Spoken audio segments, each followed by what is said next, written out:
Later, workers narrowly rejected another agreement, finally returning to work after agreeing to a third tentative contract after 60 days on the picket line.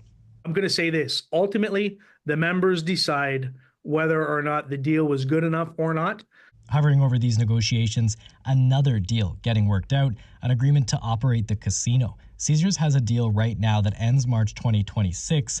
OLG has previously said they'd announce the winner of the procurement process to see who operates it next in the spring. A spokesperson confirmed that process is still happening. Well, there are laws in place that if we have an agreement and they change the ownership, that the agreement would carry over. But it's there. Caesars has raised it with us. They don't know if they're going to be the vendor moving forward. They want to be. There is, as we know, a potential change in the running of the facility over the course of the next couple of months. I think the time is up right in this window right now. A spokesperson for the casino declined to comment on the procurement process and said that they respect Unifor's mandate for the contract negotiations. Chris Ensing, CBC News, Windsor. Underway in the U.S. Capitol, big city mayors from the states, Mexico, and Canada, including Windsor's Drew Dilkens, are meeting for the 2025 Mayors Trade Summit. Chief on the agenda, addressing the impact of President Donald Trump's tariffs on everyone, including Americans. CBC's Lisa Shing has the latest. The Canadian people understand. As the sun rose, Toronto's mayor came to Washington with a warning. And it's going to hurt.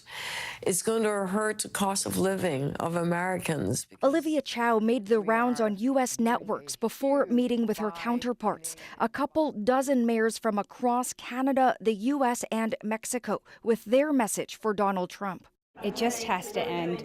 The impacts of a trade war are already happening. No tariffs are a federal issue, but despite having no power, they say they'll directly face the economic pain. Municipal government is the closest level of government with the people. And we want to show our American counterparts that this hurts a whole lot. Take the mayor of San Antonio, Texas, who estimates 1 in 5 jobs in his city and state is tied to international trade, from aerospace, construction gear to cars. In fact, almost half of the area's exports cross into Canada. We're looking at job loss around 300,000 in the state of Texas that are, that potentially impacted by this trade war. Billions of dollars of economic activity, an estimated 15 to 30% decrease in GDP growth in what is the fastest growing state in the country. The mayor of Cuautitlan Izcalli, Mexico, told the group he's worried about the loss of jobs and investment. The economy there fueled in part again by the auto industry. Car manufacturing, a big topic. That highly integrated industry ties the three countries tightly. And the latest announcement from the U.S. president of 25% tariffs on vehicles not made in the U.S. was a top concern. Tariffs are a blunt instrument. They're being applied with little understanding by the partners of what they've done or what they can do to ameliorate the problem. The municipal leaders tell me they've been lobbying their federal colleagues to come up with solutions and fast, or their people will suffer. The problem is, if tariff relief does come, it may only be temporary, knowing this president. Lisa Shing, CBC News, Washington.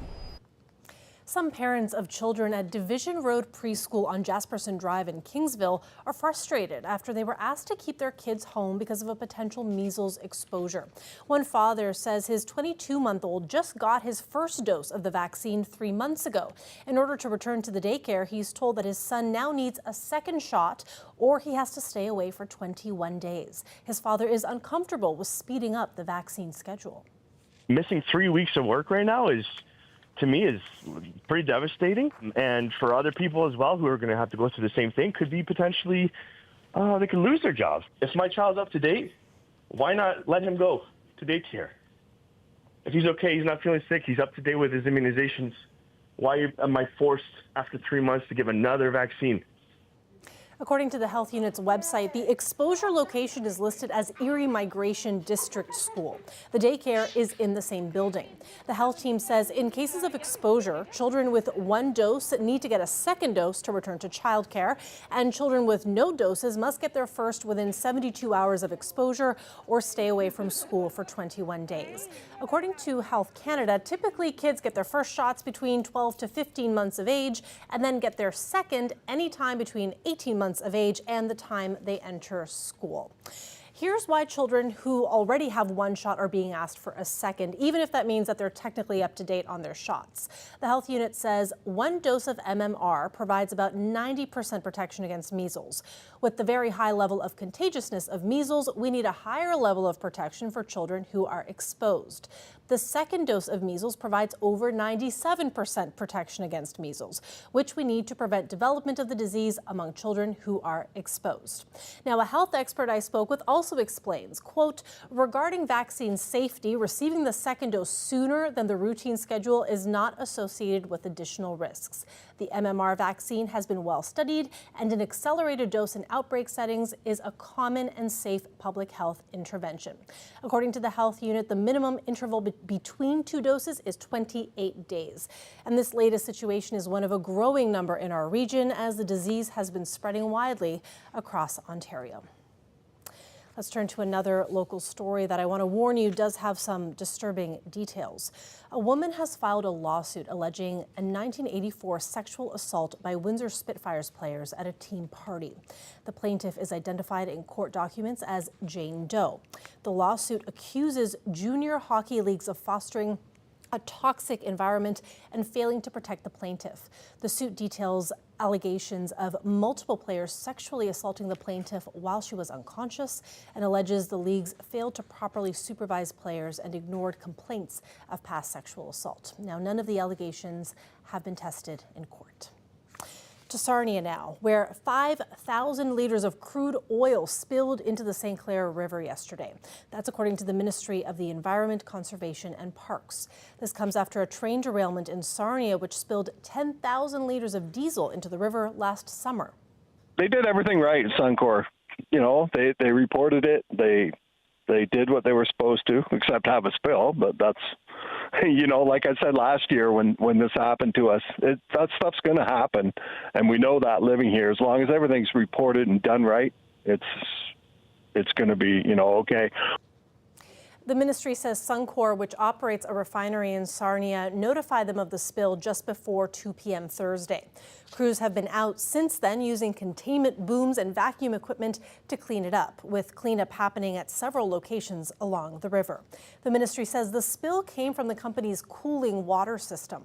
Lambton Public Health says that municipal water supplies remain safe, but the agency is warning people not to use water from the river under any circumstance and to avoid skin contact. It says it has not received any reports of injuries or illness related to the incident. And there are efforts underway in Windsor to make a difference in the community by clearing public places of trash. Dawson Chen shows us why it matters. Want to make Windsor a better place? How about some spring cleaning? A local environmental group is inviting the public to join its first Trash Mob event of the year. The group Windsor of Change has been organizing local trash mobs since 2022. They're volunteer gatherings to pick up garbage from public spaces. Coordinator Alex Conroy says it's a simple way to make a local difference. It's a sort of feel-good community cleanup event. And we've had it rain in the past, but that didn't really slow us down. They remind us of our sort of civic responsibility to each other, and to make the community that we live in a better place. Last year's Trash Mob took place at Gateway Park, which is the trail area next to Cameron Avenue. This year, on March 29th at 11 a.m., the Trash Mob will be happening on downtown streets, starting at the Great Canadian Flag at Riverside and Willette Avenue. Fair warning, picking up garbage can be a messy endeavor, and the Trash Mob happens rain or shine. Gloves and bags are provided, but caution is advised. Know what you're picking up. Don't be absent-minded. There is stuff like glass and sometimes needles. But we have ways to deal with that, and don't put yourself in a bad spot. trash mobs might make a small difference to the environment, but Windsor of Change has a greater mission: to raise awareness of climate change and advocate for sustainability. Group President Niharika Bandru says they're all related issues. It's about everyday living and effectiveness and the efficiency with which we use our resources and handle our resources after we're done using them, and also the overall protection of the places we live, work, and play. Conroy and Bandru say Windsor of Change intends to organize other trash mob events later this spring. The public can learn more about the group at this year's Earth Day celebration, April 27th at Malden Park. Dawson Chen, CBC News, Windsor. A live look outside there, and when we come back, we will have some international news for you. Stay with us.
Welcome back. A local figure skater won a gold medal at the Special Olympics World Championships.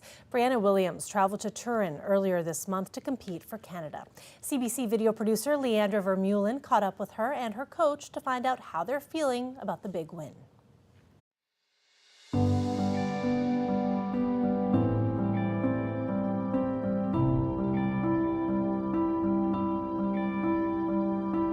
Hi, my name is Brianna, and it's my first Worlds, and I'm excited. I I started 4.5, and my mom teach me how to skate. So you just went to Turin, and you competed there. What was your favorite part of going to Turin? Meeting new people and skating also on the ice. How did it feel when you won the gold medal? Exciting, being awesome, getting gold. Yeah. Hi, my name is Lori. I'm a figure skating coach of 44 years, and I've started teaching Special Olympics back in 2007. Brianna's last coach retired, and that's when she asked me to come on board. Turin was awesome. I needed to be there to support her. I felt it was very important to be there, just that she knows I'm in the audience. We did have something thrown on us when we were in Turin that it would be a mixed category, which we've never come across before. So Brianna competed against 2 men and 3 women, and she outspun every one of them, and that's what got her the gold. It's been a real pleasure to coach her. Yeah, my heart for her is there hugely. No, it'll make me cry. You know, and I didn't do this on my own. There's a community that's behind it too. Did a lot of funding out in the county for her.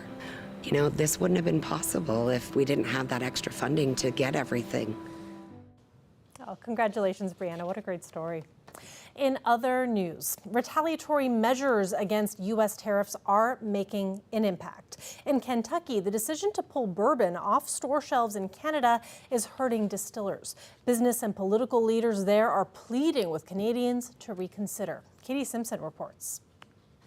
Some American businesses caught in Donald Trump's trade war, they're facing backlash from Canadians, including getting hate mail. We're in the state of Kentucky, which obviously is known for its bourbon. And after Donald Trump imposed tariffs on Canada, some Canadian provinces retaliated by pulling American booze, including bourbon, off of store shelves. Now, it means lost revenue for American distillers and lost opportunities, but even some of the business leaders who are speaking out against the tariffs, they're getting angry emails from Canadians. You are heading for a full recession in the States with these moronic tariffs and talk of the 51st state BS. I'm just a farmer here in Canada, but even I know this Canadian, probably world boycott could last 4 years. This email literally came in today, this morning. It says, quote, Kentucky's problem is that people don't realize that when you, quote, vote Republican, get F again. Again, these are really strong emails that we get. And unfortunately, you know, the negative implications for us is that, hey, we're the bad guys here. And we're just stuck in the middle of it. Some of the political leaders here, they understand where the frustration in Canada is coming from. The Democratic governor, Andy Beshear, he too is speaking out against the tariffs, but he's also asking Canadian leaders for some leniency when it comes to the retaliation. If the idea here, or part of the idea, is to get people to push back against the president for tariffs, we're doing that. That and bourbon's delicious. We'd like the entire world, including our Canadian friends, to be able to enjoy it.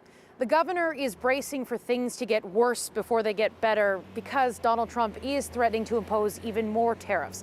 And even though he is speaking out against the tariff policy and is encouraging other leaders and the public to do the same, so far, nothing seems to be working.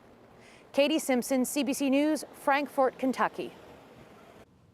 And for more tariff coverage and election coverage for news anytime, of course, you can always go online, cbc.ca/Windsor. We'll have you covered and up to date every step of the way. You can also catch us on our 24/7 live streaming channel on your smart devices as well, like your Roku TV. Stay with us. Chris Potter will be here with more weather right after the break.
Chris Potter is back with us now for more on weather. Chris, I know that you're following some weather advisories in other parts of the province. We're not really going to get hit by it, but what should people know? Yeah, thanks, Kat, to the track of this storm. It looks like Windsor will be spared. In fact, you're into the warmer air through tonight, tomorrow, into Sunday, Sunday night, and into Monday before the eventual cool down. Until that time, it's going to be relatively quiet and compared to areas towards the GTA and north and east, where it's a fairly widespread area of freezing rain potential. Freezing rain warning illustrated in red. This area will have freezing rain predominantly through the entire weekend, at times rather steady, and that's why freezing rain warnings are posted. But into southwestern Ontario, it's a completely different story. Look at the air. 16 right now in Windsor, 11 through Chatham, 2 in Toronto, and 0 up towards Muskoka. Muskoka is going to be very hard hit as we get through the weekend in terms of freezing rain potential. So in terms of how things are setting up, we'll start off with the rain and the thunderstorms continuing to move in through southwestern Ontario. Then we get a bit of a break, a lull, if you will, from active weather as we get through this evening. The clouds will start to thin out nicely as well. So quiet weather is anticipated tonight, and generally quiet weather with a decent amount of cloud for tomorrow. Only a slight chance for a couple of hit or miss showers during the midday hours. Other than that, it's going to be dry but fairly cloudy and relatively warm with daytime highs in the mid to upper teens, possibly the low 20s towards Windsor. As we get through Saturday evening and Saturday night, a little area, well, I should say a widespread area of rainfall, which will be steady, moves on in. So Sunday will start off wet.